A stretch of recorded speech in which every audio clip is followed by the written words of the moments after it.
Welcome to Get Sleepy, the podcast where we listen, we relax, and we get sleepy. I'm Thomas, and I'm your host.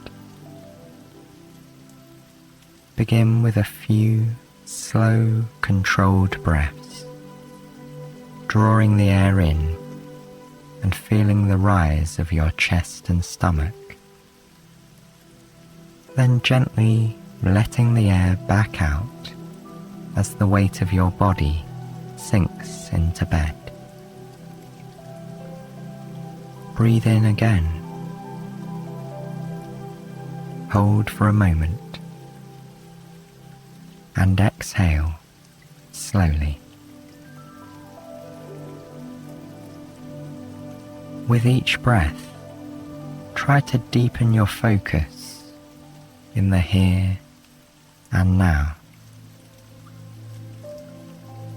Notice the areas of contact between your body and the bed. Where does the body sink a little deeper as the mattress supports you? Briefly pay attention to any sounds you can hear, without feeling the need to label them.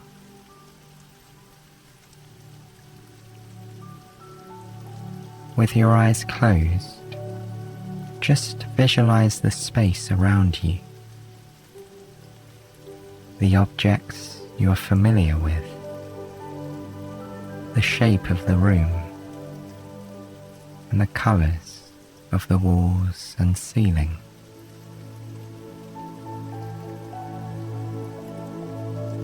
And visualize yourself as you are now, laying in bed, relaxed, cozy, and calm.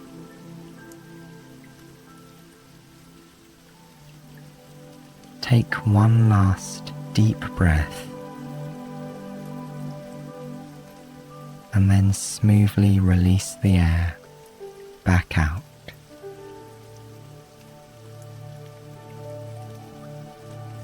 Now that you're relaxed and on your way to a good night's rest, let your mind wander to an oldie-worldy place,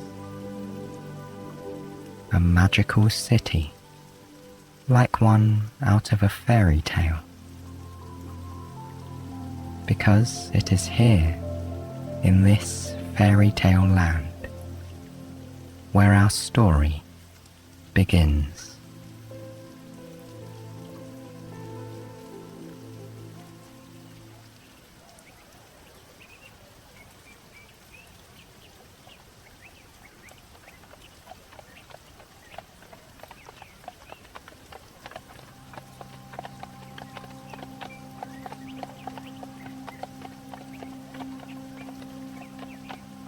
To begin with, let's look at the streets and buildings where everyday people live.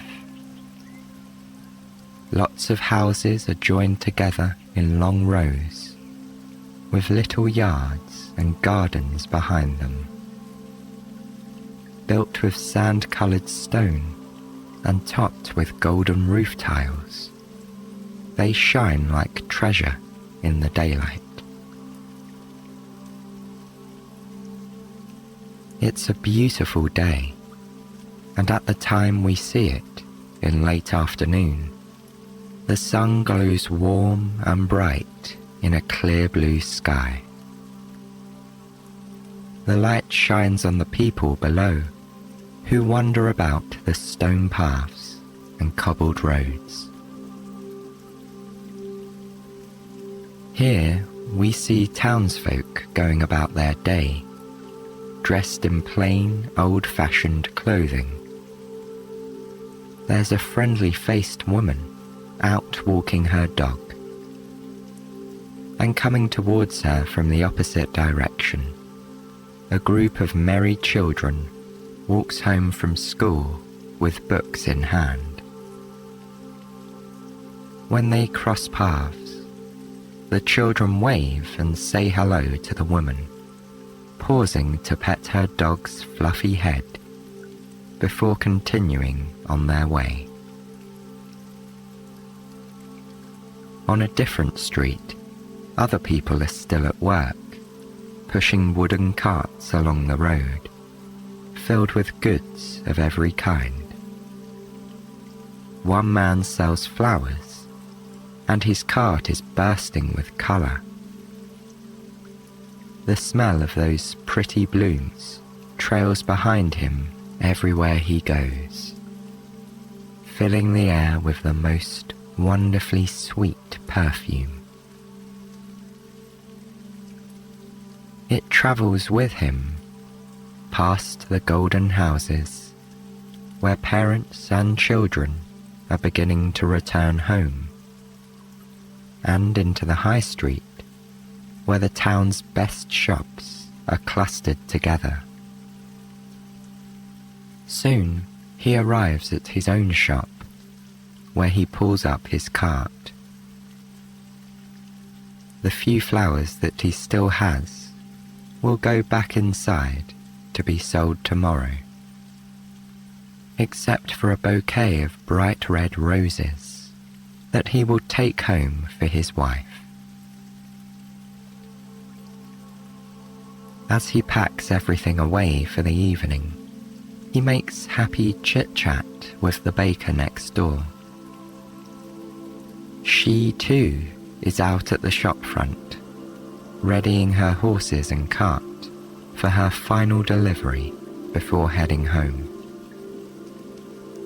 Her last stop of the day is where she'll take her largest order. It's a request from the palace for 3 boxes of freshly baked bread, pastries, donuts, and other delicious sweet treats. Let's join her now as she sits down upon the open, cushioned bench behind 2 magnificent chestnut-brown horses. With her wooden cart filled with mouth-watering delights, she pulls gently at the reins and starts on her way. The sound of horses' hooves echoes through the streets as she heads out of town, humming a happy tune and waving to the people that she passes. As she travels, the rows of crowded shop fronts fade into the distance, and the land around her becomes green and alive. The countryside surrounding the town is rich and verdant. Aside from the occasional farmhouse or shepherd herding their flock of sheep, there are very few people here. It's wonderfully peaceful, and the air smells fresh and clean, even more so as the road curves uphill, where a lush forest borders it on both sides. Apart from the clopping of hooves and wheels upon the road, the only sounds come from the trees swaying in the breeze and the gentle twittering of birds returning to their woodland nests. Eventually, the road straightens out and the forest opens up, revealing the royal palace at the top of the hill. It's exactly what you'd expect from a fairy tale castle. A colossal fortress of white walls and pinkish grey roofs, with a huge silver gate at its front. At either side of the gate stand 2 guardsmen, wearing pristine uniforms of silver and purple. They look very official and a little bit serious, until they see the familiar face of the baker approaching. Immediately, their expressions change, and they wave to her cheerfully. Then they open the gate and allow her through. Once inside, the horses follow a neat pathway surrounded by the beautiful royal gardens. There are plants and flowers of every colour, and stunning trees reaching up towards the sky. At the front of the castle is a handsome white fountain with water spraying from the mouth of an elegant marble statue. Behind it, two staircases rise towards each other, meeting in the middle on a balcony where the massive front doors stand open.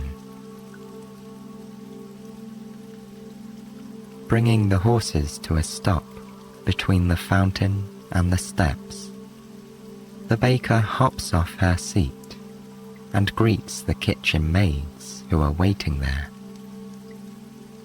They wear black dresses with frilly white aprons pinned to their fronts, and their hair is hidden beneath lacy white hats. As always, they are delighted to see the baker and her boxes of sweet treats. They stroke the noses of the friendly horses before lifting the boxes from the cart. And then they wave goodbye as the baker takes up the reins once more and heads back out through the palace gates. Evening is approaching now. Though the baker and her horses are returning home for the day, the staff of the palace kitchen still have work to do. And so, they carry the boxes of baked goods inside. Then, they help the cook unpack everything and put the final touches on tonight's royal meal. Rolls of fresh golden bread sit upon silver trays beside bowls of hot, creamy soup. This is the first of many courses to be served tonight. Carefully now, the staff exit the kitchen, walking gracefully across a panel of purple carpet into the main hall of the palace. Here, the soup and bread are served to the royal family, who are already seated at a long marble table against a backdrop of huge arched windows. This is where we meet the prince, his mother the queen, and his father the king. The queen is resplendent in a gown of ruby red velvet, and the men wear stylish suits of blue and silver. They each wear a crown, decorated in jewels in every colour of the rainbow. The baker's golden rolls are a particular favourite of the family. In fact, though it's not really proper table etiquette, all three of them like to dip the buttered, crispy bread into their soup. In between mouthfuls, they make pleasant conversation, discussing the events of the day and any pressing matters of the kingdom. Naturally, it isn't long before the topic of marriage comes up. The king and queen ask their son if he's found a suitable bride yet. And, just like always, he tells them that no, he hasn't. The prince has searched far and wide, travelling all across the land to find a worthy princess. But so far, he hasn't succeeded. He's met lots of very nice ladies, to be sure, but none that felt like the right princess for him. Seeing his unhappiness, his mother tells him not to worry. The right person will come along, probably when he least expects it. A moment after the queen has spoken, the sound of thunder rumbles outside the castle. Through the massive windows behind the table, the family can see a darkened sky filled with deep silver clouds. The hallway is lit with a sudden flash of white lightning, illuminating the beauty of the grand hall. This is swiftly followed by the sound of heavy rain pouring down over the thick palace walls and upon the ground. It's a welcome sight for the royal family, who are particularly fond of a good storm. And so, there is little conversation as the next few courses are eaten. In the glow of soft golden candlelight, the family savours one delicious bite after another, all the while enjoying the sounds of the wild and chaotic weather. Not far from the table, a huge fire roars to life in the large stone hearth, which is both tall and wide. Golden flames fill the large hall with warmth and light, and the sound of logs crackling amplifies the contrast between the cold, wet outdoors and the blissfully comfortable indoors. By the time dessert arrives, a treacle sponge pudding soaked in hot yellow custard, their spirits are high. By now, the storm is dying down. The thunder and lightning have stopped, and the rain has faded to a gentle pitter-patter. It taps at the palace walls and rooftops, trickling down the hall's great windows in an assortment of shapes and patterns. The king, having finished his pudding, stands beside the window looking through the rivulets of water. As he does most nights, he is admiring his vast, beautiful city down below. Only tonight, the king's quiet thoughts are interrupted by the approach of a guardsman. He hears damp footsteps move across the thin carpet panel, and then the marble floor tiles in his direction. The guardsman explains that a princess has arrived at the palace gates, seeking shelter from the storm. The king beckons him to invite her inside. When she comes in, he offers her his own seat nearest the fireplace and asks that food be brought to her at once. The woman that enters the hall is drenched from head to toe. Her hair is a mess of wet tangles, and raindrops drip from her nose to her cloak. To the royal family, she looks very little like a princess, though all are impressed by her manners as she thanks them repeatedly for their kindness and generosity.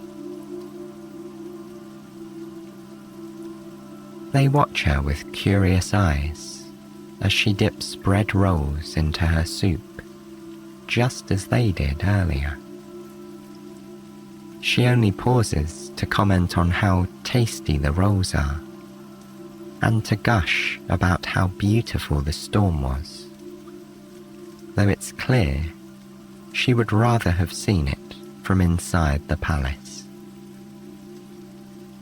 And then, as she sits drying by the fireplace, she seems to become more lovely and princess-like with each passing minute. The prince is charmed. After all, few of the princesses he's met across the land have seemed as kind and genuine as this one.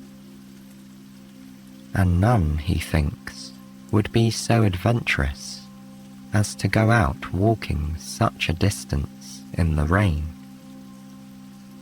There's something about this woman that seems different and special.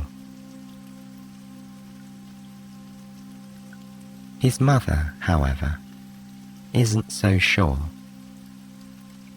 She is accustomed to meeting princesses at balls and dinners, you see, when they're dressed in their finest gowns. Usually, they have tiaras on their heads and a gaggle of royal relatives by their sides. But this girl arrived alone, with no tiara or crown on her wet, messy hair, and dripping water all over the palace floors and carpets. Certainly, she has the manners and graciousness of a princess, and her son seems to have taken an instant liking to the young woman. But for all they know, this stranger might be an imposter, an actress simply pretending to be royal. In order to test whether the princess is really who she claims to be, the queen concocts a plan. Before bedtime, when everyone else is sipping hot cocoa with marshmallows around the fireplace, she sets her plan into motion. Following her instructions, the maids collect mattresses and duvets from 19 of the other guest rooms and bring them to the one where the young woman will be staying. The queen meets them there in the very grand room, holding in her hand a single green pea. Watch now as she places the pea in the middle of the mattress, and then steps back as the 19 other mattresses are placed on top, followed by 20 duvets and several fluffy pillows. What a sight this is! A bed so high it almost touches the ceiling of this grand bedroom. It's so high, in fact, that before her plan is complete, the queen asks for a ladder to be placed beside it. Without one, the young woman won't be able to climb into bed. With everything now in place, the king, queen, and prince all go to their rooms, looking forward to a long and restful sleep. their visitor is escorted to the beautiful guest room, where her mouth drops open at the sight of the incredible bed. She stands beside it in her silky white pajamas that she borrowed from the Queen, and counts up the number of mattresses and duvets that rise above her. 20 of each in total. What a treat this will be, she whispers to herself dreamily. Then she climbs up the ladder beside the bed and crawls in at the very top, snuggling into the warm, cozy blankets and closing her eyes.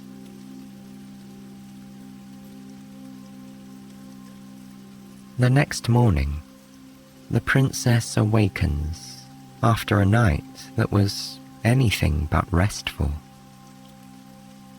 As lovely as the bed was, she couldn't seem to get comfortable and woke up at different times throughout the night, feeling as if something hard were pressing into her back. It was not a good night's sleep. However, she's not the kind of woman to dwell on complaints or grumbles, so she climbs down the ladder, ready to greet a new day with a smile on her face. This is made much easier by a lovely warm bubble bath in a tub the size of a small swimming pool. She floats about in the soapy water, washing away the tiredness with a velvet soft sponge and a range of luxurious soaps. Her hair gets a wash too, with a creamy pink shampoo that smells of delicious strawberries. Then she lays back, singing a lovely song and enjoying the warmth of the water. By the time she steps out of the bath and into a fluffy robe, her sleepless night is all but forgotten. Returning to her bedroom, she finds that her outfit from yesterday has been washed, dried, and ironed, and hung up ready to wear on the wardrobe door.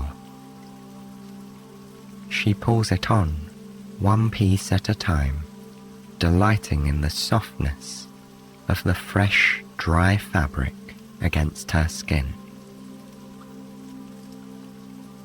It's a lovely dress, reaching just above the floor and sea blue in colour, a perfect match for its owner's eyes. The fabric is a rich velvet that's pulled in at the waist, where silver-coloured silk is tied. It puffs out at the sleeves, and a silver thread decorates the edges in a wave-like pattern. Clean and dry, in her elegant dress, the princess feels much more like herself. And once a maid has kindly dried and styled her hair, pinning it up with pearl-tipped clips, she looks every bit the princess that she is. In fact, the royal family are quite taken aback when she arrives for breakfast in the main hall, looking so very different from the last time they saw her.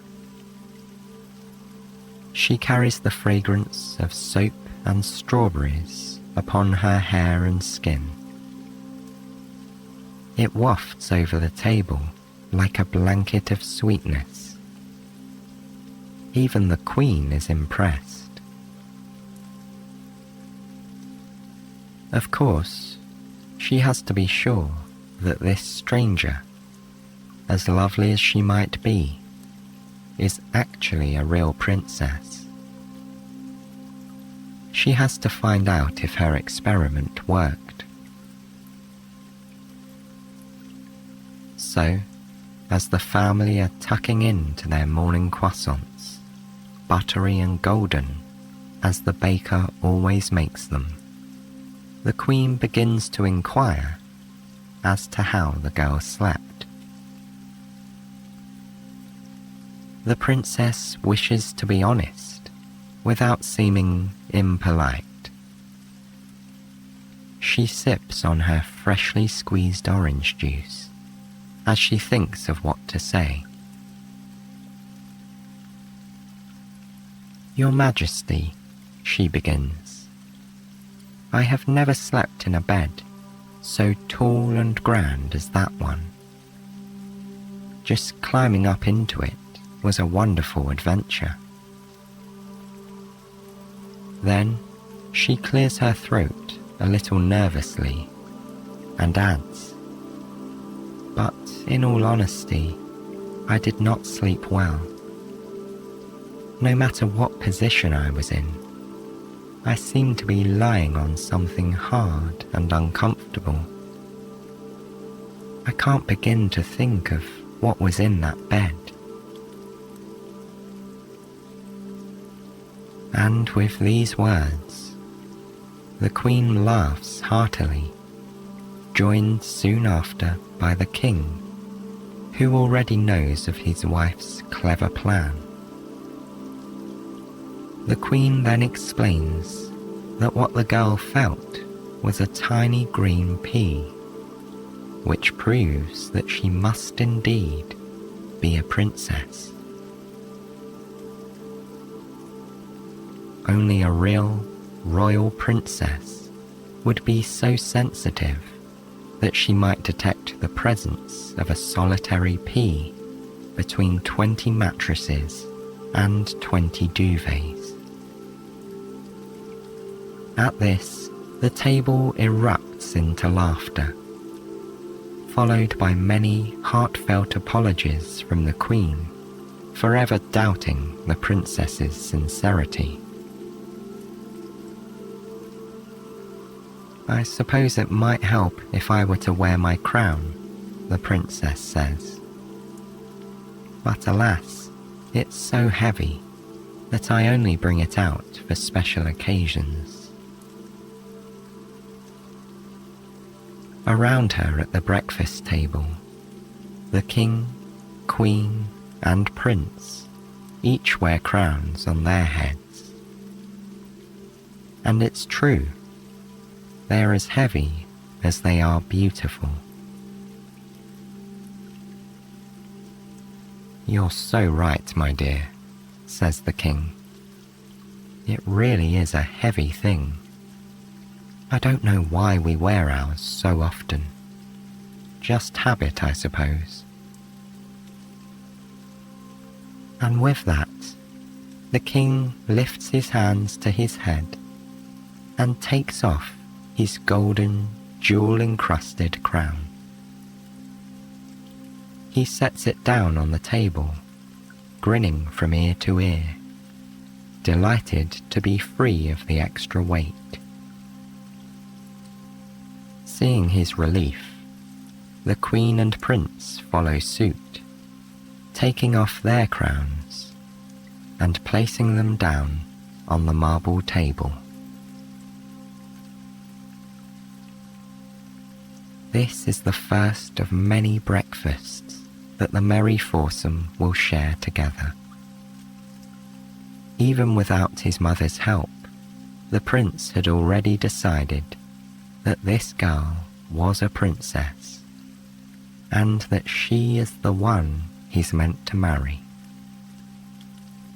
He knew it last night, with her hair dripping wet, as she dipped bread rolls into her soup, and as her eyes lit up as she talked about the storm. Just as his mother had suggested, the right girl had turned up when he least expected it.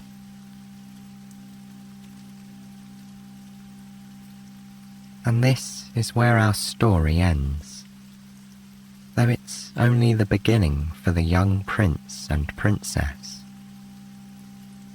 Over the next few months, they will spend a great deal of time together, growing to love each other more with each passing day. Eventually, they will marry in the main hall of the royal palace, its floors scattered with red roses, provided by the florist we met earlier. Their wedding will be attended by everyone in the city. They'll call it the social event of the year. And to celebrate, it will feature the most spectacular, towering wedding cake, designed by the baker herself. How people will gasp when they see its 20 tiers of cake and 20 more of icing, created in honor of that most unusual bed. As for the famous pea, it remained somehow unsquished, despite the many mattresses and duvets that sat upon it. And it will find a new home in the city's Royal Museum. There, the pea will rest on a pillow of purple velvet, for any and all to gaze upon when they visit.